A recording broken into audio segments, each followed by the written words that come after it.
મારું નામ સૃષ્ટિ ચંદ્રકિયા છે ફ્રોમ પોરબંદર. મારા પ્રોજેક્ટનું નામ છે કે પોરબંદરના દરિયા કિનારે જોવા મળતી દરિયાની વિવિધતા. એક અભ્યાસ.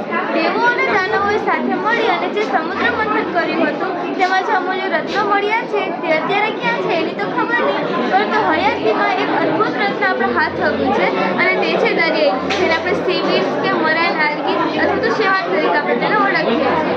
તો હવે હું તમને જણાવીશ કે અમારા પ્રોજેક્ટનો મુખ્ય હેતુ શું છે.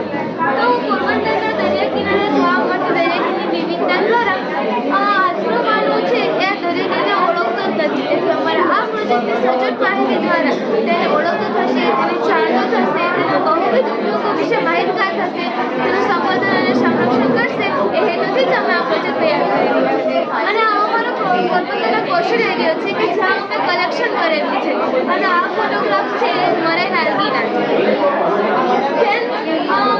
અમે આ પ્રોજેક્ટ છે એ સંરક્ષણ પદ્ધતિ દ્વારા કરેલું છે, એટલે કે અમે કલેક્શન એરિયા છે તે રૂબરૂ રીતે જઈ અને સર્વેક્ષણ પદ્ધતિ દ્વારા અમે તેનું કલેક્શન કરેલું છે. ધરતી અને ઓટનો સમયગાળો નક્કી કરી અમે તે કલેક્શન કરવા ગયેલા હતા. પોરબંદરના દરિયા કિનારે અમને મુખ્ય 3 પ્રકારની લીલ જોવા મળી છે, જેમાં લાલ લીલ, લીલી લીલ અને ભૂખરી લીલ. આ 3 પ્રકારની લીલ અમે પોરબંદરના કોસ્ટલ એરિયા ઉપર જોવા મળી.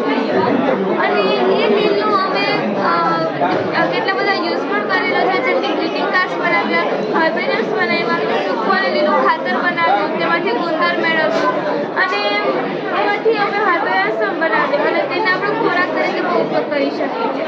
ગ્રીટિંગ કાર્ડ્સ બનાવવા માટે સૌપ્રથમ ગ્લોસ પેપર લીધું. ગ્રીટિંગ કાર્ડ્સ બનાવવા માટે અમે સૌપ્રથમ ગ્લોસ પેપર લીધું. તે ગ્લોસ પેપર ઉપર અમે જે મરાઇન આલ્ગી હોય એને સેટ કરી અને તેને પ્રેસ કરી દેવાનું અને 5-10 મિનિટ માટે એની સૂર્યપ્રકાશમાં સુકવવા મૂકી દેવાનું. અને આવી રીતે